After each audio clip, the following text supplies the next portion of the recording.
Robbie and I haven't done this introduction in 7 years because for a long time, this baby chick has been under our wings, but finally he's all grown up and ready to leave the nest. And it's with a heavy heart and a tear in our eye that Robbie and I introduce to you our one and only son, Matthew Cohen.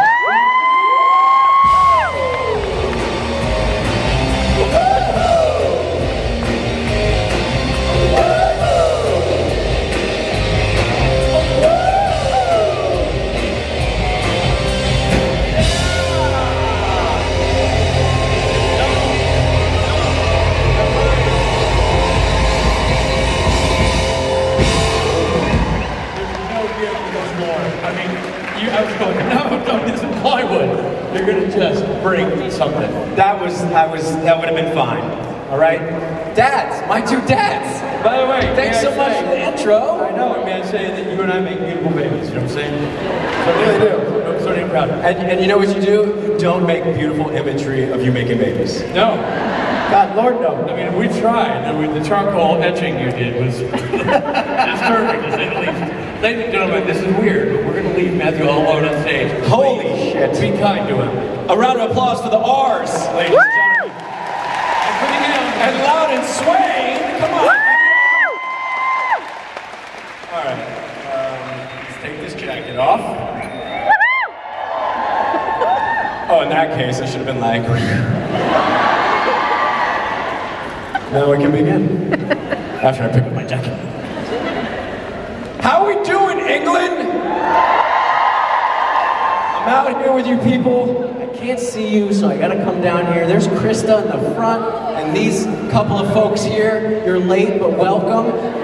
You should also grab a seat. We're about to have the most entertaining panel of your entire life. Nice to see you. Come on, right this way, guys. Welcome. This is Creation, United Kingdom, first event ever. Come down here, enjoy the Matt Cohen panel. Now, if you guys have questions, which right now it doesn't seem like a whole lot of you do, that's okay. You'll line up with these microphones, and I will milk our moments together to make this last 45 minutes. Is everybody having a good time so far? You seem a little, like, tentative. I know you must be excited that everybody's here, and we're gonna party together, and we're gonna have some karaoke tonight, we're gonna have a concert tomorrow night. Wait, it is Friday. It is Friday. I landed 1 minute ago, I think. We're gonna go up here and start some questions. Is that all right? A round of blood-curdling screams? Nah. They really want me to answer your question. Let's do this. Hi. How's it going? It's going pretty good. All right. It's nice to see you today. I really like your jacket. Is this you kill an animal, or is this some... I don't know. Ask my mom. All right. I'll ask her when I see her. Okay. Is she here? No. Okay. I'm all good. Then I'll ask I'm alone her. on my mom. You're alone on your birthday? Wrong. You're with the biggest badass family you could ever be with in your whole life. You are not alone. We are all here with you. Happy birthday. How old are you, if you don't mind me? 16. Can you drive in this country at 16? No. When do you drive here? 18. 17. You don't know when you can drive. I'm just going to go out on a limb here and say that maybe you're just not quite ready to drive yet. No, probably I'm just not. kidding. You should drive. Let's answer your question. Okay, I'll shut up. do you know Wait, what... one more thing. Yeah? I'm just kidding. You sure? No. Okay, Let me try. have you heard of a game called Strip Scrabble? Strip Scrabble.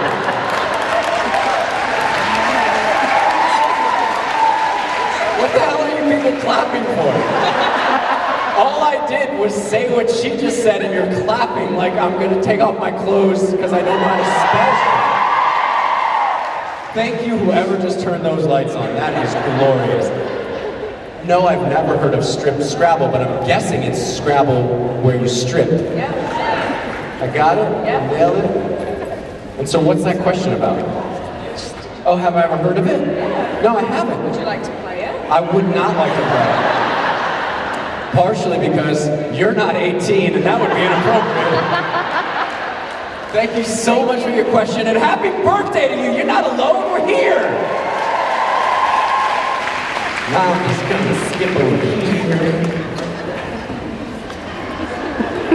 It's a long walk between these microphones. It's like 10 minutes. Hi, friend. I remember you. Oh, everything I do, you guys like. This is great. Hi. I was going to ask you, if you were in charge of the world for a day, what would you do? If I was in charge for the world today, the first thing I would do is bring my ass back to Supernatural. The second thing I would do is become president of the United States of America. The third thing I would do is make Robin Rich my butlers at the White House. And then the fourth thing I would do is have a convention every weekend where it's just me talking to you people. And the fifth thing I would do, is that what number we're on? You're all like, I'm not even listening to what you're saying. The fifth thing I would do is make free donuts that are calorie and fat free and not bad for you in any way. Everybody gets them all the time. You guys big donut people in the UK? I'm just looking at this guy right here looking back at me and he's going, no. Tea though, tea. I'm with the tea, I like the tea, but I like donuts with my tea. Don't judge me. Strange and American. Hi, over there! How would you like to return to Supernatural? Do you think there are still things we don't know about John Manchester? Oh shit, yeah, there's so many things. You have no idea what happened between the time I bought the Impala and then the time I got old and angry. I don't really know what happened there, so I would like to come back and tell that story. I don't know, maybe with my own spin-off. That would be nice. But first and foremost, let's get Wayward Sisters on the air before we start talking about a John Winchester spin-off. We need powerful, badass women kicking ass all the time on TV, and Wayward Sisters is the way to do it. I kind of feel like I'm taking the role of like the preacher up here. As I start to talk to you people, I have to end every sentence with an applause. Like I'm like, I really want to tell you a story about this water bottle.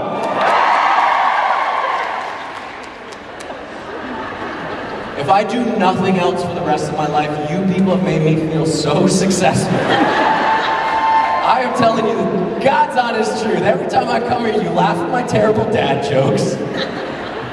You think everything I do is funny. Hi! Nice to see you. You do. What's your favourite thing to do with Mac and Mandy on your days off? My favorite thing to do with Mac and Mandy, that's my family. Mandy's my wife, Mac is my son, is to do really nothing, to be just in nature. We have a great big garden behind our house. Not great big, it's like 15 feet. Not huge, but we get in the garden and my son finds bugs. Brings them to me and he's like, Dad, bugs! And as stupid as it sounds, like that's like the happiest part of my life, is where I'm just sitting with my wife and my baby doing nothing. It's a strange thing. And then the second happiest part of my life is when I get to sit and tell stories to my Supernatural family. You know? It just like makes sense. It's about when you do so much, so often, the best moments in your life just kind of become the moments where you're not doing anything, you're just around the people you care about the most, you know? So between my wife and my kid and then you guys, I don't have any other family. I don't have big cousins, aunts and uncles and all that shit. I just, you know, I got you, and I'm damn grateful for it, and I got my wife and my kid, and, you know, that finishes my circle. So I guess doing nothing is my favorite thing to do. Thanks. Hi over there! Can I just take a moment and stop for a second? I'm sorry to interrupt you. It has been so long since I've been on a stage without the R's next to me. I'm slightly confused right now. You know, like typically, like we'll spread out, so we kind of have like a full stage presence, and one will be lingering here, and one will be answering a question. Usually, Rich going on for far too long over there in that corner. Robbie will take a seat back here because he knows Rich is going on a monologue that's never going to end about Band of Brothers or some other shit. and then I'd usually be over here, but now I'm finding myself walking a lot, I'm getting sweaty. This is just one of Matt Cohen's tangents. If you see me in my meet and greet, it's gonna be an hour of tangents, so prepare yourself. Hi! Hello. I was just wondering if you need like motivation, if there's a song you listen to. I don't know what the hell you just said. If I need motivation or imagination? Motivation. Is there a song I listen to? Yeah. There are many songs I listen to. It depends. Like if you're sad, you want like an uplifting song. If you're too happy, you want one of those serious songs. Kind of bring you down a bit. Yeah, I think there's a wild amount of motivation in music. What about you? You have music that motivates you? Yeah. Let me guess. Roar by Katy Perry. I didn't think so. That was just the only thing that I could think of in my head. What's your most motivational song? Like what gets you going? What gets you out of bed? Song 2. Song 2 by Blur. Yeah. That's a good one? Does everybody know that song? If you don't, it's the one that I tried to kind of sing at the beginning of this panel. I sang it at the Saturday Night Special a few times. It goes, woo! Like, there's a lot of that in it. And then some words that I never got right, not one time. That's a motivating song. It's like a good gym song, or like going running, or eating a shitload of donuts. Just like, woo! I just got off a plane, forgive me. I'm like trying to figure out where I am still. Thank you for your question. I think she's walking away. It's not what I thought, who I thought he was. Hi, on this side. Hi. This is a bit of a complicated question, so try and stick with me. Oh boy. So, there was a lot of ramifications of Mary's deal to save John back in the day. But obviously, if she hadn't saved John's life, Sam and Dean would never have existed. If John would have known what would have happened to the boys because Mary saved his life, do you think he would have preferred if she had never saved him and that Sam and Dean would never have existed rather than they would have existed and all the terrible things would have happened to them? I told you it was complicated. Watch as my eyes gloss over. You can just tell me your favourite colour instead, it's fine. I think bananas shouldn't be considered a fruit. They should have be a seeds, dessert. right? I think, look, let me delay why I come up with a proper I probably answer. should have asked you that because you're jet lagged. I'm gonna go with letter A. No, I think that, look, if I don't think John ever wanted to become necessarily the way he was to the boys. I don't think Mary could have ever predicted that. Even if she had, even if she had to make a promise to save his soul or make him a better person in one way or another, I just think there's no predicting the future. So the chance at Mary, making a deal to let John be a better person than the boys, or as the boys grow, or to keep John around. John was good in the beginning, So how can you predict that he was going to make the turn? You know what I'm saying? Yeah. Your question is confusing me. Trying to lie to you so I sound really smart, and the camera's on me, and I gotta get out. You'll never catch me.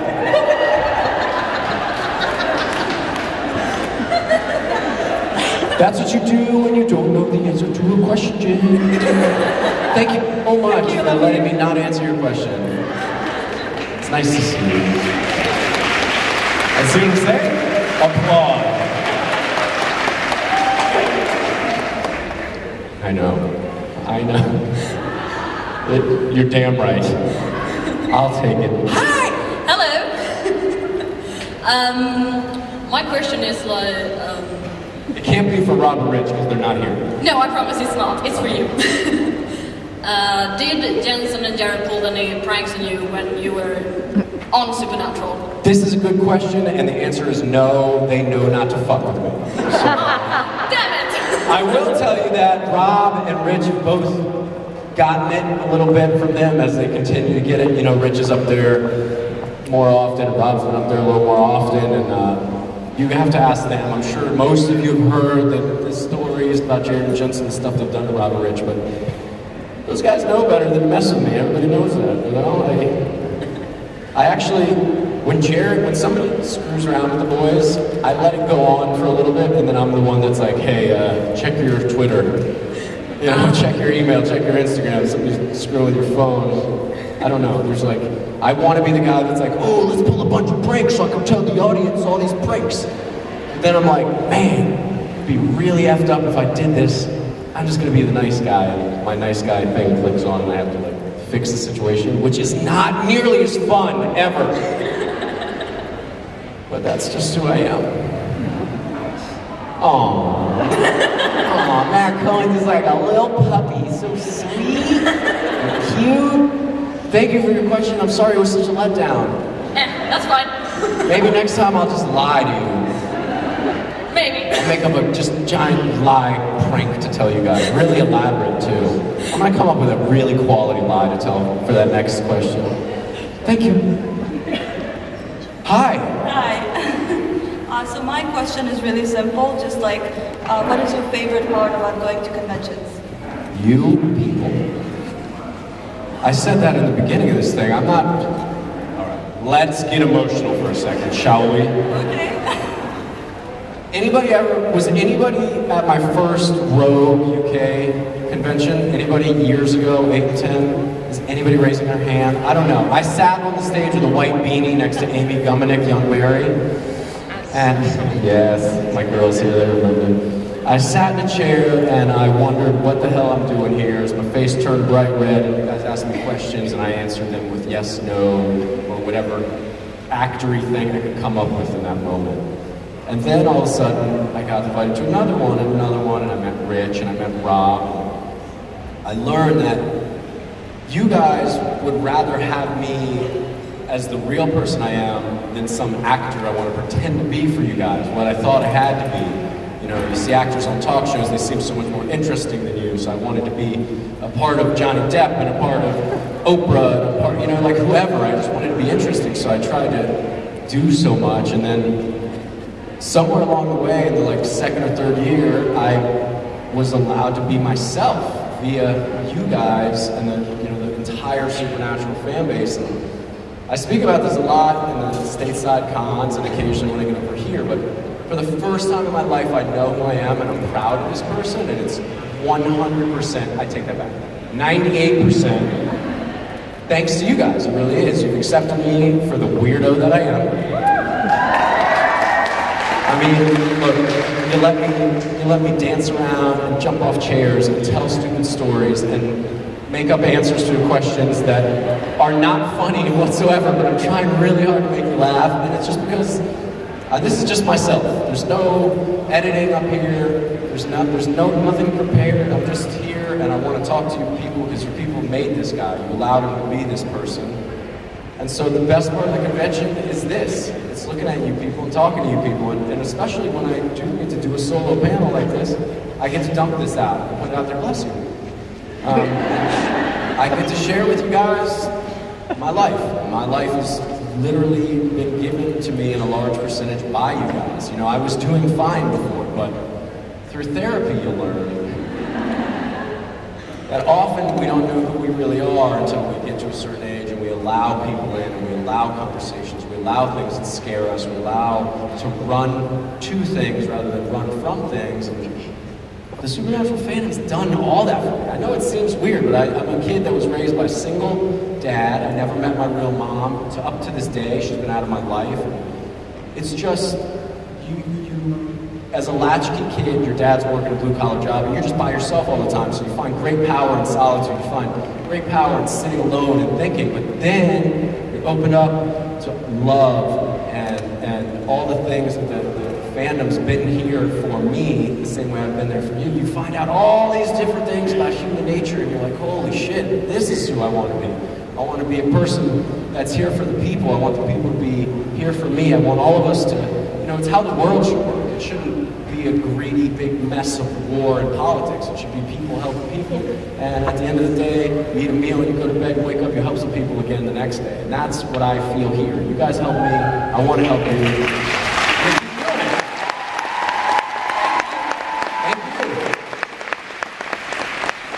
Thank you guys, seriously. I don't just say it to pander to this audience. You guys have heard me say it numerous times. Kristen knows, a bunch of you guys know, like, I would not be here, and I don't mean like I would have offed myself or something like that. I've been in the depths of depression. I've been in all these array of strange life predicaments, and my happiest me is when I'm here. It doesn't matter how tired I am, or how anxious I am, or how much work I have on Monday, or that I have to fly back in like 13 seconds, you know, like none of that matters. It matters that for these moments that we're together, standing in a room, sitting in a room, I'm happy looking at you guys, and I feel comfortable, and I feel brave, and I feel like you guys supply me with that, and I take it on to my fathering and my husbandry and my work ethic, and I take you guys with me, and I carry you in my heart. So just don't ever question that.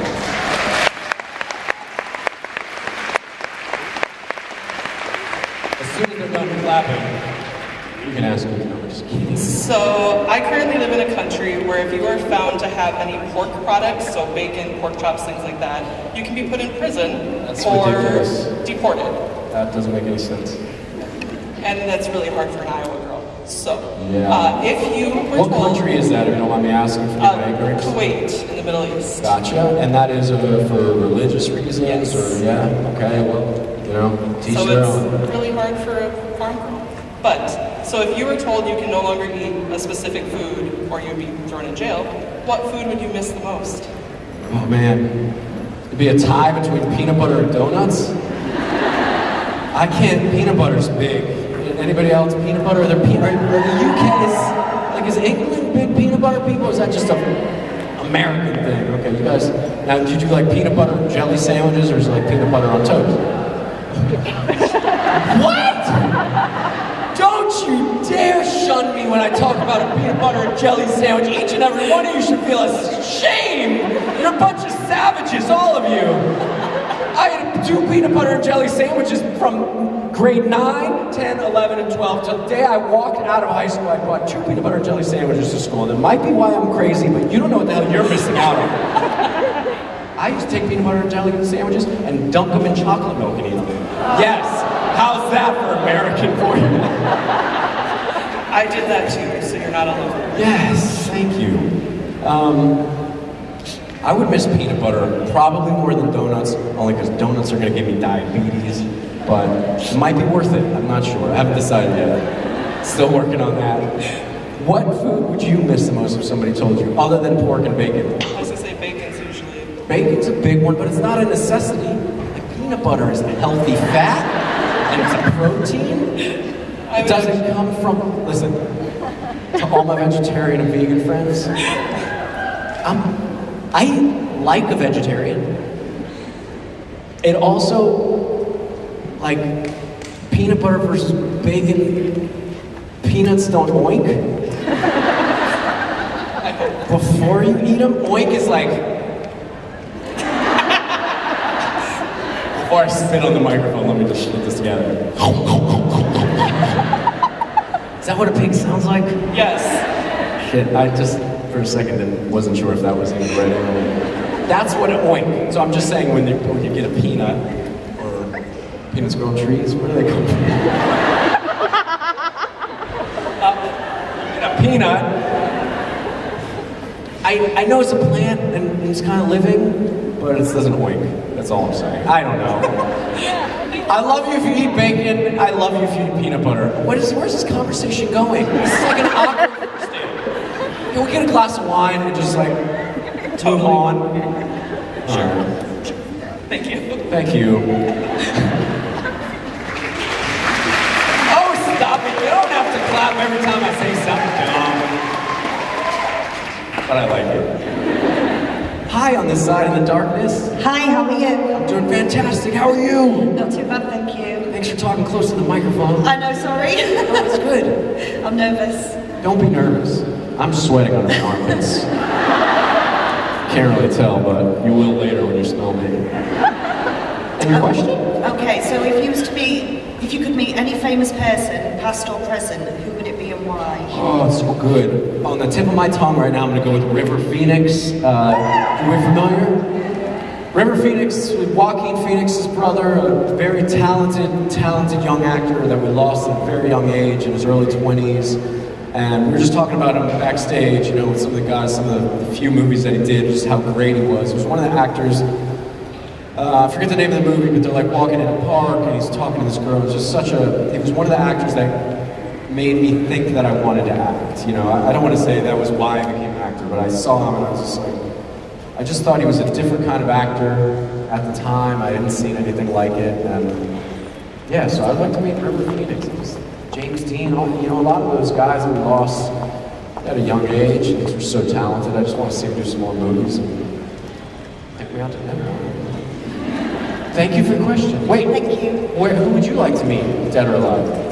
Well, basically, my dreams come true this weekend because it would be you guys from Supernatural. Yeah! I find that you've given me strength when I've felt in a real bad place, and I just appreciate you guys for being there for me when I needed you. Yeah, well, hell yeah, ditto. You know, many of us, I can't say many of us, but some of us have experienced much of the same from you guys. We've come to these conventions at our lowest points and our highest points. We come out here and we talk to you guys and we share ourselves with you guys. You guys share yourselves with us, you know, on a consistent basis, and we heal each other.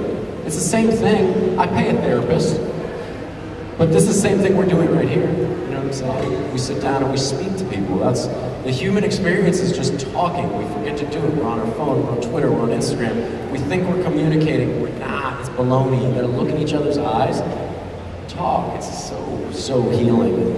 As the world gets more and more chaotic with all the stuff that just is in front of our face all the time, the good and bad, everything in between. If you just shut everything down and just talk to somebody, it's beautiful, right? It's just share it. Yeah. Well, good. I'm glad you're getting to meet these guys. This weekend. Thank you. Nice to meet you too. Nice to meet you. Nice to be here with you. Thank you. Bye. Thank you. Hi over there. Hello. So I was just wondering, you alluded a little bit to this earlier, but just how rough was Dean's toddlerhood to make you age that much in 4 years? I mean, no offense to JDM, but clearly it was pretty rough. No, it's not. Look, take your way out. Take your way out of this hole. It depends how old you think that young John was. No, it doesn't, because you know. It's television. And you're welcome.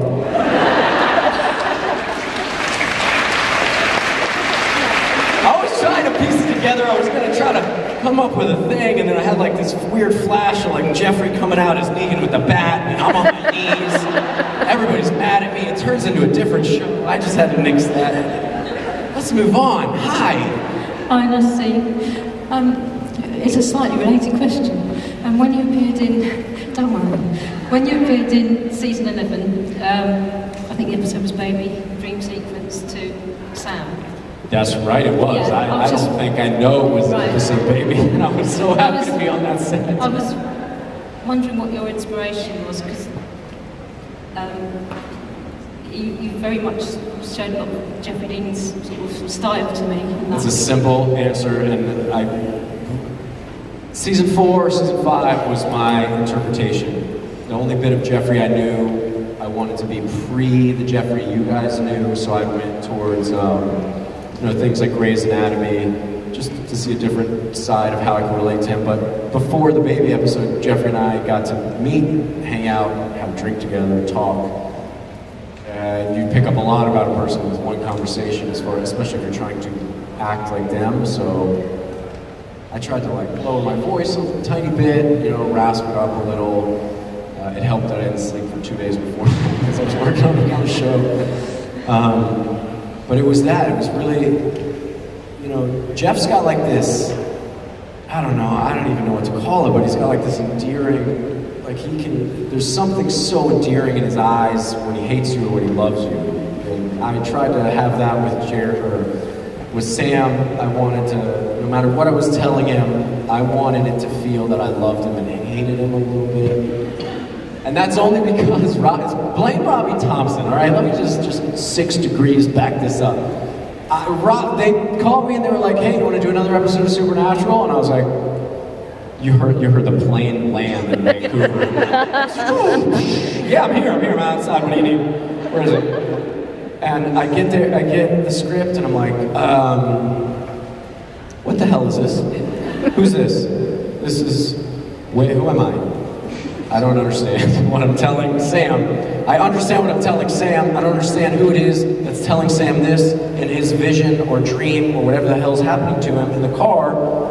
And I call Robbie Thompson. Robbie Thompson, who am I, buddy? Am I Michael? Am I Satan? Am I going to be God? I feel like I could be God. You want to make me God? I feel like this would just be perfect. You know, you have the thing at the end with the flash of the lights in my face. It could be like God's glowing home, bringing it back.